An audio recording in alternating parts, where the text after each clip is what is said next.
America और Canada हर साल 750 अरब dollar से ज्यादा का सामान एक साथ ले जाते हैं और इसका एक बड़ा हिस्सा एक ही रास्ते से होकर गुजरता है, विंडसर से डेट्रॉइट। 2026 की वसंत तक इसका लगभग सारा माल एक पुराने पुल पर निर्भर है जो वहां से गुजरने वाले ट्रकों से भी पुराना है।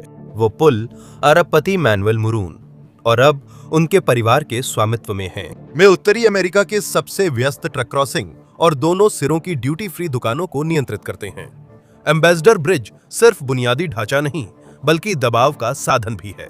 हर साल अमेरिका कनाडा के कुल माल व्यापार का 1/4 हिस्सा उनके पुल से होकर गुजरता है, जिससे एक निजी समूह को मिडवेस्ट की आर्थिक धारा को धीमा करने, दबाव में लेने या यहां तक कि बंद करने की ताकत मिलती है। इस क्षेत्र में सब कुछ एक ही जलमार्ग, जमीन और सड़क से गुजरता है क्योंकि भूगोल ऐसा होने को मजबूर करता है। ट्रक चालक रास्ता नहीं चुन सकते।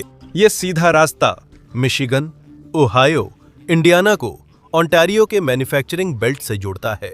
हाँ, रेल और बंदरगाह हैं, लेकिन भारी, समय संवेदनशील और जस्ट इन टाइम माल के लिए ट्रक सबसे ज्यादा उपयोग होते हैं और इसका अधिकतर हिस्सा इसी कॉरिडोर से गुजरता है। अन्य क्रॉसिंग्स दूरी, समय और लागत बढ़ाती हैं, जो जस्ट इन टाइम सिस्टम के लिए संभव नहीं।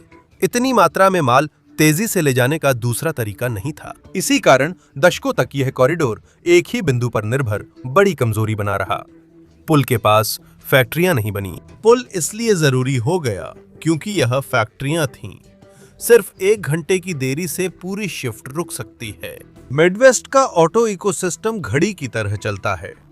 पुल पर ट्रक रुकने से प्लांट्स, सप्लायर्स और वेयरहाउस में काम रुक सकता है। इसका असर general Motors, Ford motor company और स्टेलांटिस पर पड़ता है, जिनके मिशिगन और ओंटारियो प्लांट एक बड़ी फैक्ट्री की तरह हैं, जिन्हें अंतरराष्ट्रीय सीमा ने बांटा है। जब एम्बेसडर ब्रिज पर ट्रक जमा होने लगते हैं तो इसका असर बहुत तेजी से फैलता है।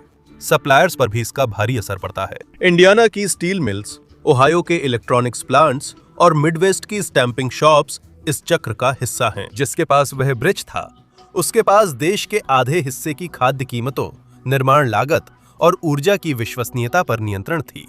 अब हालात बदल रहे हैं। गॉर्डी होवे उस स्थिति को बदल देता है।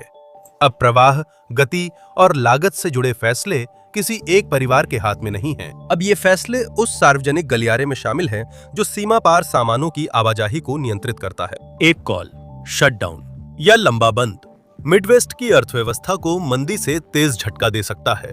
और ये सिर्फ ऑटो तक सीमित नहीं है। स्टील, कृषि, ऊर्जा, ये सब उसी एक बाधा से होकर गुजरते हैं। यह सिर्फ एक सप्लाई चेन नहीं थी, बल्कि कई उद्योग एक ही विफलता बिंदु पर टिके हुए थे। यह पूरे क्षेत्र पर नियंत्रण है। नया सार्वजनिक क्रॉसिंग शक्ति संतुलन बदलता है। अब कोई अकेला खिलाड़ी पूरे उद्योगों पर दबाव नहीं डाल सकता। किसानों को लगातार आपूर्ति मिलती है। निर्माणकर्ता सामग्री की डिलीवरी पर भरोसा करते हैं। ऊर्जा कंपनियों को लॉजिस्टिक्स में राहत मिलती है। ट्रक तेजी से चलते हैं और ये राहत उन कई क्षेत्रों में फैल जाती है जो पहले परिवार के नियंत्रण में थे। दूसरे क्रॉसिंग की मांग सालों पहले शुरू हुई थी, लेकिन 11 सितंबर के बाद चेतावनियां बढ़ गईं। पहले ट्रक एम्बेसडर ब्रिज पर मुश्किल से धीमे होते थे। उसके बाद हर माल की जांच खतरों, विस्फोटकों और अवैध सामान के लिए करनी पड़ती थी। समस्या क्या थी? ये पुल घने शहरी इलाके में है जहां विस्तार की जगह नहीं है। बहुलेन स्कैनर और एक्सरे सिस्टम लगाने के लिए पर्याप्त जगह नहीं थी। ट्रैफिक को कनाडा तक मीलों लंबी कतार में लगाए बिना तो दोनों सरकारें आगे आईं। उन्होंने एक नया सार्वजनिक स्वामित्व वाला अंतरराष्ट्रीय पुल बनाने की योजना बनाई। डिजाइन सीधा था, 6 लेन सीधे हाईवे कनेक्शन, ट्रकों के लिए अलग प्रोसेसिंग, शहर की सड़कों से होकर न गुजरना पड़े और कोई निजी टोल ऑपरेटर नहीं जो सुधारों पर वीटो कर सके। मकसद था उस एकमात्र विफलता के बिंदु को हमेशा के लिए खत्म करना। लेकिन ये इतना आसान नहीं था। ये 15 साल तक कॉरिडोर के नियंत्रण की लड़ाई बन गई। मरून ने मुकदमों, लॉबिंग और देरी से परियोजना का विरोध किया। हर एक कदम आगे बढ़ाना अदालत या राजनीतिक लड़ाई में बदल जाता था। 2010 तक मुकदमों का मकसद परियोजना रोकना और सार्वजनिक धन खत्म करना था। और अगर दूसरा पुल एकाधिकार तोड़ देता तो मिडवेस्ट के उद्योगों को खतरा होता। ये परियोजना 10 साल से ज्यादा रुकी रही। ये योजना की खामी या जरूरत की कमी नहीं थी, बल्कि एक अच्छी तरह से वित्तपोषित निजी हित समूह ने सिस्टम को सार्वजनिक बुनियादी ढांचे के खिलाफ अपने पैसे और प्रभाव से इस्तेमाल किया। फिर भी गॉर्डी होवे परियोजना खत्म नहीं हुई। कानूनी और राजनीतिक उलझनों के बावजूद आखिरकार निर्माण कार्य शुरू हुआ। टावर खड़े हुए, डेक ने दोनों किनारों को जोड़ दिया, परीक्षण पूरा हो गया। उद्घाटन 2026 की वसंत में होगा। 15 साल की लड़ाइयों के बाद अब इसे कोई परिवार नहीं बल्कि एक द्विपक्षीय सार्वजनिक प्राधिकरण चलाता है। पहली बार ये गलियारा किसी एक के नियंत्रण में नहीं है, जो बड़ा बदलाव है। अब फैक्ट्रियां सिर्फ एक जोखिम के आधार पर योजना नहीं बनाती। लॉजिस्टिक सिस्टम अब केवल एक क्रॉसिंग पर निर्भर नहीं है, पूरा सिस्टम नाजुक से मजबूत बन जाता है। नया पुल गति के लिए बनाया गया है, 4 की जगह 6 पूरी लेने। व्यावसायिक ट्रकों के लिए अलग रास्ते। अब विंडसर से अमेरिकी हाईवे पहुंचने वाले ट्रकों को शहर की सड़कों से नहीं गुजरना होगा। वे हाईवे 401 से सीधे इंटरस्टेट 75 पर एक ही रास्ते में जा सकते हैं। ये सिर्फ तेज लेने नहीं है, ये सिस्टम निर्माताओं को आत्मविश्वास से योजना बनाने, डिलीवरी का समय घंटों घटाने और खड़े रहने वाले ट्रकों पर हजारों डॉलर की लागत बचाने में मदद करता है। सीमा पार करते समय असली समस्या प्रोसेसिंग होती है, जिसे गॉर्डी होवे इंटरनेशनल ब्रिज ठीक करने के लिए बनाया गया था। दोनों तरफ बिल्कुल नए प्रवेश बिंदु, 60 जांच लेने, 16 टोल लेने, जो आने वाले पूरे ट्रैफिक को प्रोसेस करेंगी। हर चीज को इस तरह बनाया गया है कि सबसे कीमती ट्रकों की आवाजाही बनी रहे, तेज, पूर्वानुमेय और समय पर। एम्बेसडर ब्रिज सिर्फ 4 ट्रैफिक लेन और सीमित कस्टम क्षमता के कारण लंबी कतारें लगती हैं और कई घंटे बर्बाद होते हैं। एक बार जब गॉर्डी होवे पूरी तरह चालू हो जाएगा, तो अनुमान है कि हर साल ट्रकों के बेकार खड़े रहने के 8,50,000 घंटे बचाया जा सकेगा। सतर्क अनुमानों के अनुसार पीक आवर्स में हर व्यावसायिक क्रॉसिंग पर औसतन 18 से 20 मिनट बचेंगे। इसे हर दिन हजारों ट्रकों पर लागू करके देखें तो इसका असर बहुत बड़ा है। दसियों लाख की बचत, तेज डिलीवरी और पूरे क्षेत्र में बेहतर सप्लाई चेन। लेकिन सबसे बड़ा बदलाव गति नहीं है, बल्कि यह विकल्प है। पहली बार ट्रकों के पास एक असली विकल्प है और यही आवाजाही पर एकाधिकार को तोड़ता है। यह बैकअप डर को खत्म कर देता है। अब पुल पर हादसे या मरम्मत के कारण प्लांट बंद नहीं होते और आखिरी वक्त में रास्ता बदलना नहीं पड़ता। मजदूर हड़ताल या सुरक्षा अलर्ट अब मिडवेस्ट को नहीं रोकते। गॉर्डी होवे सिस्टम की बनावट बदल देता है। उत्तरी अमेरिकी विनिर्माण अब वैश्विक स्तर पर प्रतिस्पर्धी है और दशकों तक मिडवेस्ट ने एक हाथ पीछे बांधकर ही मुकाबला किया। अब उस व्यापार गलियारे को एक तेज, भरोसेमंद और सार्वजनिक निगरानी वाला मजबूत साथी मिल गया है। अब सिस्टम अलग तरह से चल सकता है। ये बदलाव अनुबंधों की पुनः चर्चा और प्रतिस्पर्धा से एकाधिकार मूल्य निर्धारण खत्म करता है। दबाव के कारण माल भाड़ा दरें कम होती हैं और स्मार्ट अनुबंध गति के लिए भुगतान करते हैं, न कि देरी पर शुल्क लगाते हैं। अरबों की माल ढोने वाली कंपनियां अब एक ही पुल की शर्तों पर चलने के बजाय अपनी पकड़ मजबूत कर रही हैं। हर निर्माता जो माल भाड़ा देता है, जल्दी ही अपने मुनाफे में फर्क देखता है। मुख्य ऑटोमोटिव असेंबली प्लांट्स पुल पर देरी के कारण हर मिनट शिपमेंट रुकने पर दसियों हजार डॉलर का नुकसान उठा सकते हैं। ये दिखाता है कि तेज, मजबूत और व्यावसायिक यातायात के लिए एक सार्वजनिक दूसरा पुल क्यों जरूरी है। अतिरिक्त लेन और बैकअप मार्ग पुल को एक मजबूत सिस्टम में बदलते हैं, जिससे मिडवेस्ट अप्रत्याशित झटके के बाद भी चलता रहता है। पिछले दशक में माना गया कि स्थानीय, जुड़ी और भरोसेमंद सप्लाई चेन से अमेरिकी मैन्युफैक्चरिंग प्रतिस्पर्धी बन सकती है। गॉर्डी होवे पुल उस वादे को पूरा करता है। यह उन लागतों को कम करता है जिन्हें पहले सामान्य माना जाता था। ये लीड टाइम को भी कम करता है, जिन्हें पहले बफर के साथ बढ़ा दिया जाता था। सीमा पर बचाए गए मिनट फैक्ट्री में करोड़ों में बदल जाते हैं। बिग 3 को सप्लाई करने वाले हर सप्लायर को मुनाफा होता है। हर पार्ट्स ले जाने वाले करियर को दक्षता मिलती है। मिडवेस्ट में बना वाहन, उपकरण या मशीन खरीदने वाला हर खरीदार कम भुगतान करता है, क्योंकि सिस्टम में कम बर्बादी होती है। अब वे फैक्ट्रियां पूरी क्षमता से चल सकती हैं, जिन्हें पहले अपनी पूरी उत्पादन व्यवस्था एक निजी जाम को ध्यान में रखकर बनानी पड़ती थी। वो विशाल द्विपक्षीय व्यापार उन पुलों, सुरंगों, बंदरगाहों, रेल और राजमार्गों पर निर्भर है, जो मुख्यतः छोटी और धीमी अर्थव्यवस्था के लिए बने थे। दशकों तक ये व्यवस्था पिछड़ी रही।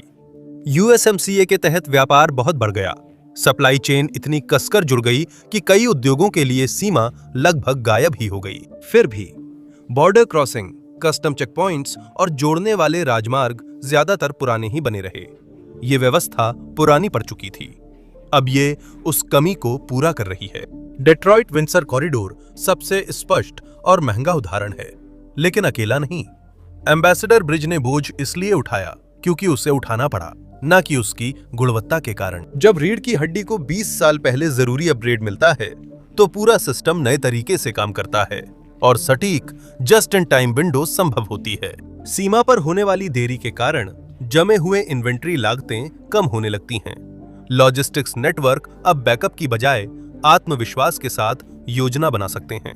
कमजोरी की जगह मजबूती आ जाती है। यह बहुत कुछ हासिल किया जा सकता है। मिडवेस्ट अब अपनी व्यवस्था से जूझने के बजाय वैश्विक स्तर पर प्रतिस्पर्धा कर सकता है। यह नया क्रॉसिंग दिखाता है कि जब उत्तर अमेरिकी व्यापारिक बुनियादी ढांचा मौजूदा वॉल्यूम्स के अनुरूप हो जाता है तो क्या होता है। ग्रेट लेक्स इंडस्ट्रियल कोर से लेकर गल्फ तक पूरी नॉर्थ साउथ मैन्युफैक्चरिंग धुरी अब थोड़ी सीधी, थोड़ी मजबूत और ज्यादा प्रतिस्पर्धी हो जाती है। एक पुल यह साबित करता है कि सक्रिय निवेश क्या कर सकता है। बड़ा सवाल यह है कि क्या उत्तर अमेरिका अगला संकट आने से पहले अगला पुल बना सकता है? क्या यह हमेशा तब तक इंतजार करता है जब तक सब कुछ टूट न जाए? अमेरिका कनाडा व्यापार लगातार बढ़ रहा है। ज्यादा से ज्यादा कंपनियां अपने कारखानों को विदेश ले जाने के बजाय उन्हें घर के करीब ला रही हैं। हर बार जब कोई नया कारखाना खुलता है तो ये सड़कों पर ट्रकों की संख्या और बढ़ा देता है। अगर समय पर सुधार न हो तो भीड़ भाड़ बढ़ती है और रुकावटें नौकरियों, कारखानों व अंतर्राष्ट्रीय प्रतिस्पर्धा को नुकसान पहुंचा सकती हैं। गॉर्डी हाउ दिखाता है कि समस्या से पहले तैयारी करने पर क्या हो सकता है। पुल शुरुआत है, मंजिल नहीं। अब तक का तरीका अमेरिका जैसा रहा है, असहनीय दर्द तक इंतजार करना, अनदेखा करना, फिर मुकदमों, राजनीति और निजी विरोध का सामना करना, जब तक कि संकट जैसी स्थिति कार्रवाई के लिए मजबूर न कर दे। देरी से अरबों का नुकसान होता है और नौकरियों पर खतरा मंडराता है। गॉर्डी हाउ दिखाता है कि जल्दी निवेश करने पर क्या होता है। आपूर्तिकर्ताओं, लॉजिस्टिक्स कंपनियों और खरीदारों को राहत मिलती है क्योंकि अब कोई एक ही कमजोर कड़ी नहीं रहती। टोल शुल्क एम्बेसडर ब्रिज की तुलना में कम है और छूट भी लागू है, जिससे प्रतिस्पर्धा में करियर्स के लिए गणित बदल जाएगा। तेज क्रॉसिंग और सार्वजनिक नियंत्रण पुराने एकाधिकार को कमजोर कर बेहतर सेवा और दरें देने को मजबूर करते हैं। फोर्ड F-150 अमेरिका की सबसे ज्यादा बिकने वाली ट्रक डियरबॉर्न, मिशिगन में बनती है। इसकी सप्लाई चेन सीमा के आर पार चलने वाला जटिल तालमेल है। इंजन ब्लॉक ओंटारियो की फाउंड्री में बनते हैं, फिर मशीनिंग के लिए मिशिगन जाते हैं और सब असेंबली के लिए वापस उत्तर आते हैं। ट्रांसमिशन और अन्य पुर्जे अक्सर अंतिम असेंबली से पहले 4 से 7 बार सीमा पार करते हैं। गॉर्डी होवे से पहले लॉजिस्टिक्स टीमें अतिरिक्त बफर बनाती थीं, जाम के चारों ओर रास्ता बदलती थीं और इस जोखिम के साथ रहती थीं कि एक दुर्घटना, मरम्मत या सुरक्षा अलर्ट से पूरी लाइन ठप हो सकती थी। अब इस कॉरिडोर में असली विश्वसनीयता है, बैकअप भी है और विकल्प मौजूद है। यही बदलाव लेन की गिनती या टोल आंकड़ों से ज्यादा अहम है। इलेक्ट्रिक वाहनों की ओर बदलाव के साथ जोखिम और बढ़ जाते हैं। एक F-150 इंजन ब्लॉक या स्टील स्टैंपिंग बिना दिक्कत के घंटों बेकार रह सकता है। ईवी बैटरी पैक ऐसा नहीं कर सकते क्योंकि लिथियम आयन सेल्स तापमान और देरी के प्रति बहुत संवेदनशील होते हैं। ओंटारियो गीगा फैक्ट्रियों से सेल्स ले जा रहे ट्रक लंबे समय तक नहीं रुक सकते। फरवरी की कड़ाके की ठंड या जुलाई की झुलसाती गर्मी में ट्रेलर के थर्मल सिस्टम सीमा तक पहुंचते हैं। वाहनों के विद्युतीकरण में गॉर्डी होवे मिडवेस्ट प्लांट्स को प्रतिस्पर्धी बनाए रखते हैं, जिससे उत्पादन लाइनें चलती रहती हैं और उच्च मूल्य वाले ईवी पुर्जों का प्रवाह बिना रुकावट जारी रहता है। तापमान से प्रभावित शिपमेंट सिर्फ समय नहीं गंवाता, बल्कि असेंबली लाइन तक पहुंचने से पहले करोड़ों की इन्वेंट्री भी नष्ट कर सकता है। नया पुल पूरे इकोसिस्टम को व्यवहार्य बनाए रखता है, जिससे सेल्स, मॉड्यूल्स और पैक्स पुराने चोक पॉइंट पर फंसने के बजाय सुचारू रूप से आगे बढ़ते रहते हैं। ये इस पर निर्भर है कि रस्ट बेल्ट अगली सदी के वाहन उत्पादन में एक अहम खिलाड़ी बना रहता है या नहीं। गॉर्डी होवे सिर्फ यात्रा समय नहीं घटाता, बल्कि ग्रेट लेक्स के विनिर्माण गलियारे में विश्वसनीयता लौटाता और उच्च मूल्य सप्लाई चेन को स्थानीय बनाए रखता है। दशकों तक अमेरिका कनाडा व्यापार का चौथाई हिस्सा एक परिवार के फैसले पर था, लेकिन अब ऐसा नहीं है। सवाल यह है कि क्या अमेरिका ने इससे भविष्य के लिए कुछ सीखा है?